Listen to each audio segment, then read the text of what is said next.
बिस्मिल्लाहिर्रहमानिर्रहीम। Welcome back दोस्तों। आज की इस वीडियो में हम एडोबी इलस्ट्रेटर के अंदर ट्रांसफॉर्मेशन के बारे में सीखेंगे।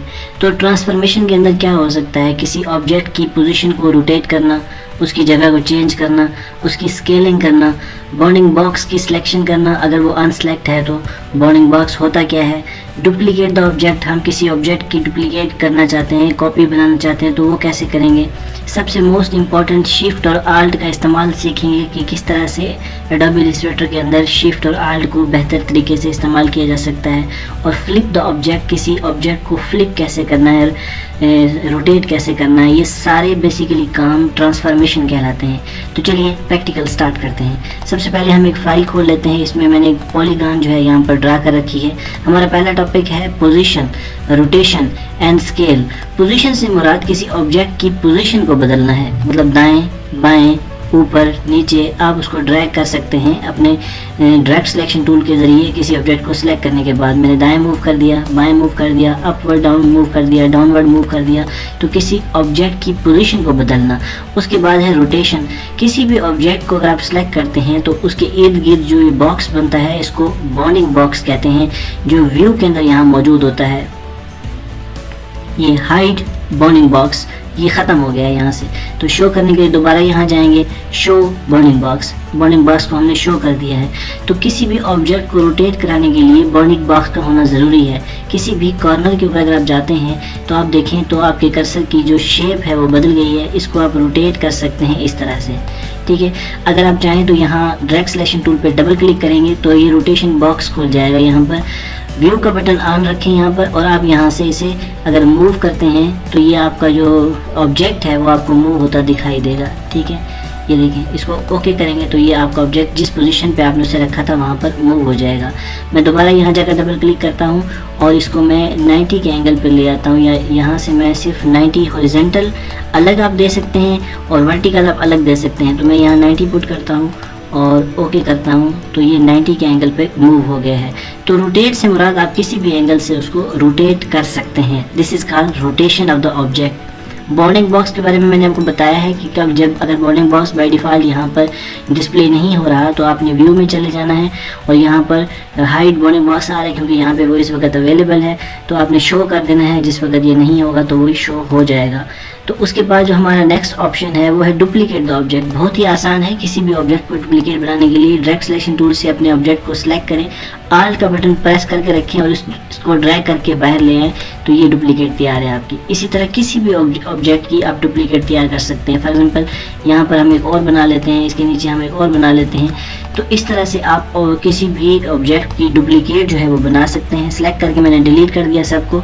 नेक्स्ट क्या है हमारा, नेक्स्ट है मॉडिफायर कीज़।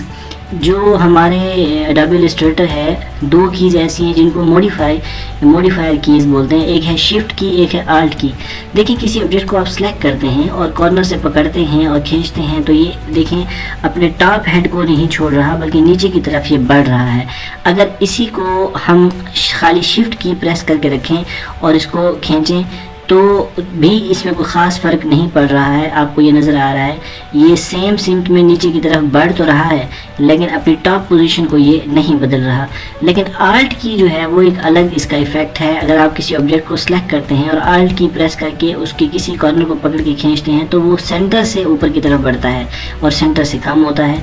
तो ये जो मॉडिफायर की कह सकते हैं आल्ट और शिफ्ट का जो डिफरेंस है वो यही है कि जो आल्ट है वो किसी भी ऑब्जेक्ट को कॉर्नर से आपको जो है वो ऑप्शन देता है, आप उसको कॉर्नर से मूव आउट कर सकते हैं और सेम साइज़ के मुताबिक जो है वो अप एंड डाउन हो रहा है। जबकि अगर आप शिफ्ट की को प्रेस करते हैं तो ये टॉप कॉर्नर को नहीं छेड़ता बल्कि जहाँ से आप उसको ड्रैग करेंगे ये वहाँ से बढ़ना शुरू कर देता है। और डुप्लीकेट की मैंने आपको बता दिया था कि आल्ट का बटन प्रेस करके रखें, किसी भी ऑब्जेक्ट को आप सिलेक्ट करके बाहर लाएं तो आप उसको डुप्लीकेट जो है वो बना सकते हैं। और फ्लिप द ऑब्जेक्ट से मुराद ये है कि किसी भी ऑब्जेक्ट को फ्लिप करना। इसकी समझ आपको इस तरह से नहीं आएगी क्योंकि यहाँ पर जो है पॉलीगॉन में ज़्यादा क्लियर नहीं होगा।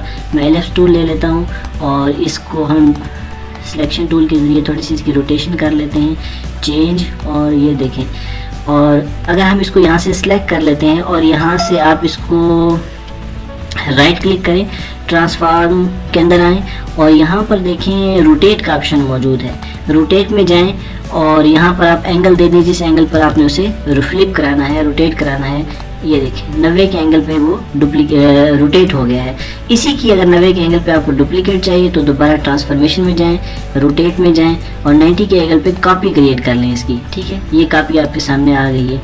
अगर मैं इसको यहाँ से रोटेट कर लूँ तो ये बहुत ही खूबसूरत चीज़ें, आप छोटी छोटी चीज़ें यहाँ से डिज़ाइन कर सकते हैं। कलर के अंदर तो हम बाद में आएंगे क्योंकि हमारा आज का टॉपिक था ट्रांसफॉर्मेशन।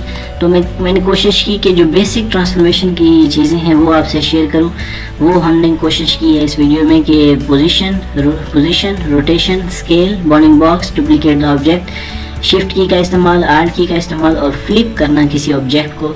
तो फ्लिप से मतलब ये भी है कि अगर यहाँ पर राइट क्लिक करें और सिलेक्ट करें और यहाँ ट्रांसफॉर्म में जाएं तो यहाँ से फ्लिप का ऑप्शन में रिफ्लेक्ट है, रिफ्लेक्ट के ऑप्शन में आप जाएं तो हॉरिजॉन्टल अगर करेंगे तो ये इस तरह से आएगा। वो आपको व्यू दिखा रहा है क्योंकि प्रीव्यू ऑन है इस वक्त। ये देखिए इसमें चेक बॉक्स लगा हुआ है। वर्टिकल करेंगे तो ये शो कर देगा। और एंगल देना चाहें तो आप कोई भी एंगल दे सकते हैं, लाइक दिस, जो एंगल आप रखना चाहेंगे उसके ऊपर हो जाएगा। और ओके करें तो ये यहाँ पर बटरफ्लाई मोड के अंदर आ चुका है।